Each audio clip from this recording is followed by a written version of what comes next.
Hi families, I'm here to read the third part of Hope for the Flowers by Trina Paulus. Remember, we're talking about the journey of Stripe and Yellow, two caterpillars who are trying to find their way and trying to find meaning in their life. So here is Stripe. Stripe made much faster progress this time. He was bigger and stronger since he had taken time out. From the beginning, he was determined to get to the top. He especially avoided meeting the eyes of other crawlers. He knew how fatal such contact could be. He tried not to think of Yellow. He disciplined himself neither to feel nor to be distracted. Stripe didn't seem just disciplined to others. He seemed ruthless. Even among climbers, he was special. He didn't think he was against anybody. He was just doing what he had to if he was to get to the top. Don't blame me if you don't succeed. It's a tough life. Just make up your mind, he would have said had any caterpillar complained. Then one day, he was near his goal. Stripe had done well, but when light finally filtered down from the top, he was close to exhaustion. At this height, there was almost no movement. All held their positions with every skill a lifetime of climbing had taught them.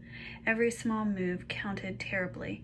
There was no communication, only the outsides touched. They were like cocoons to one another. Then one day, Stripe heard a crawler above him saying, "None of us can get any higher without getting rid of them."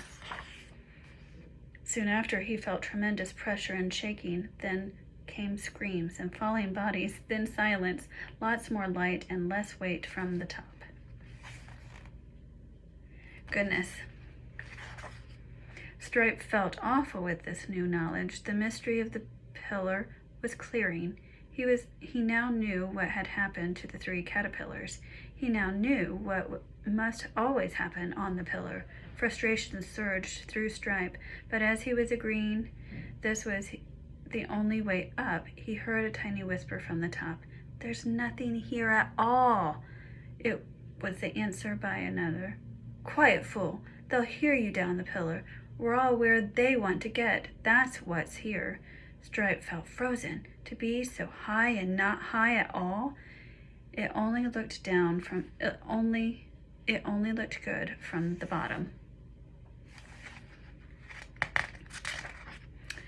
The whisper came again. "Look over there, another pillar, and there too, everywhere." Stripe became angry as well as frustrated. "My pillar," he moaned, "only one of thousands. Millions of caterpillars climbing nowhere. Something is really wrong, but what else is there?" His life with Yellow seemed so far away. That wasn't it either, not quite. Yellow. He let her image fill his being. "You knew something, didn't you? Was it courage to wait?" Maybe she was right. I wish I were with her. I could go down, he said. He thought, I'd look ridiculous, but maybe it's better than what's happening here. See all the pillars of caterpillars just climbing up, not really getting anywhere. But Stripe's thought was interrupted by bursts of movement all over his level. Each seemed to be making a last effort to find some entry to the top. But with every push, the top layer tightened. Finally, one caterpillar gasped, "Unless we try together, no one will reach the top. Maybe if we give one big push, they can't hold us down forever." But before they could act, there were some cries and commotion of another kind. Stripe struggled to the edge to see the cause. A brilliant yellow-winged creature was circling the pillar, moving freely, a wonderful sight. How did it get so high without climbing? Guess who that is?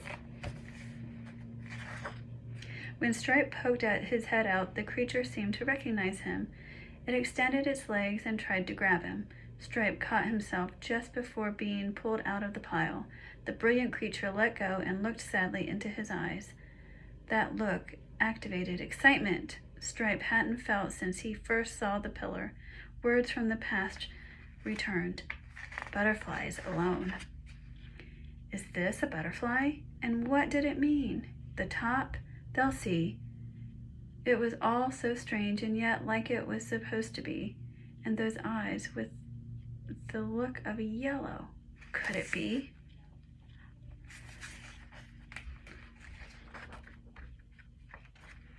Such impossible thoughts, yet the excitement inside wouldn't stop. He grew happy. Somehow he could escape. He could be carried away. But as this possibility became real, something else grew inside. He felt he shouldn't escape like this. Looking into the creature's eyes, he could hardly bear the love he saw there. He felt unworthy. He wanted to change, to make it up for all the times he had refused to look at the other. He tried to tell her what he felt. He stopped struggling. The other stared at him as though he were mad.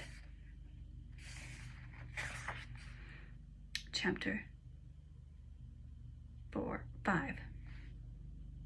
He turned around and began down the pillar. This time he didn't curl up. He stretched out full length and looked straight into the eyes of each caterpillar. He marveled at the variety and beauty, amazed that he had never noticed it before.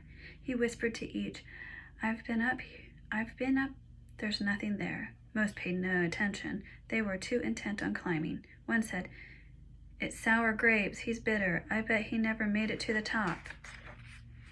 But some were shocked and even stopped climbing to hear him better. One of these whispered in anguish, Don't say it, even if it's true. What else can we do? Stripes' answer shocked them all, including himself. We can fly. We can become butterflies. There's nothing at the top, and it doesn't matter. As he heard his own message, he realized how he had misread the instinct to get high. To get to the top, he must fly, not climb. Stripe looked at each caterpillar, inebriated with joy that there could be a butterfly inside.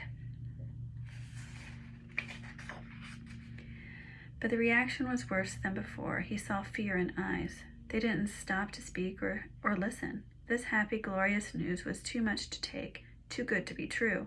And if it wasn't true, the hope that lit up the pillar dimmed. All seemed confused and unreal. The way down was so immensely long. The vision of a butterfly faded. Doubt flooded Stripe. The pile took on horrible dimensions. He struggled on, barely blinding. It seemed wrong to give up believing, yet believing seemed impossible. A crawler sneered, How could you swallow such a story? Or our life on earth and climbing.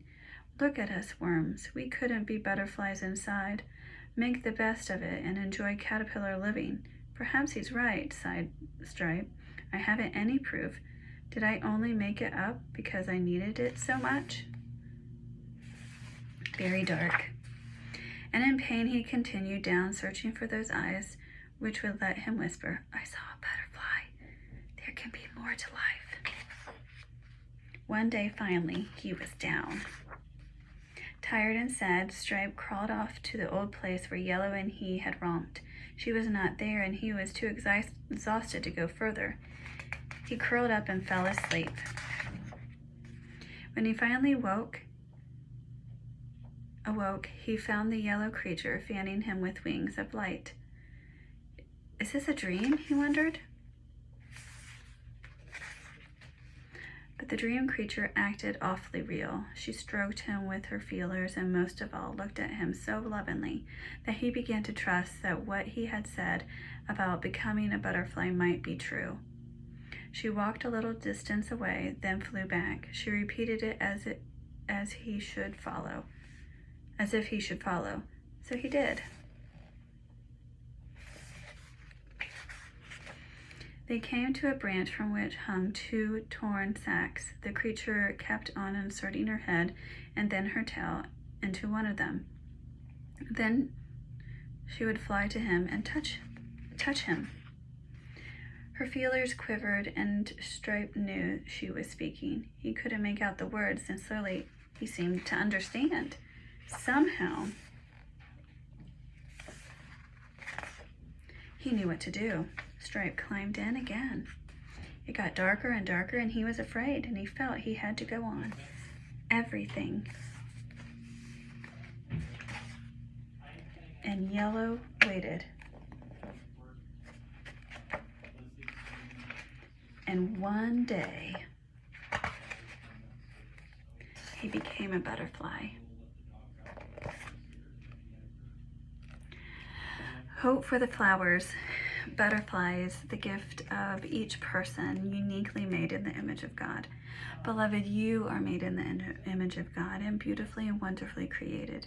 We need each other to remind us of that truth, to help us to live into ourselves, to have the courage to live into ourselves.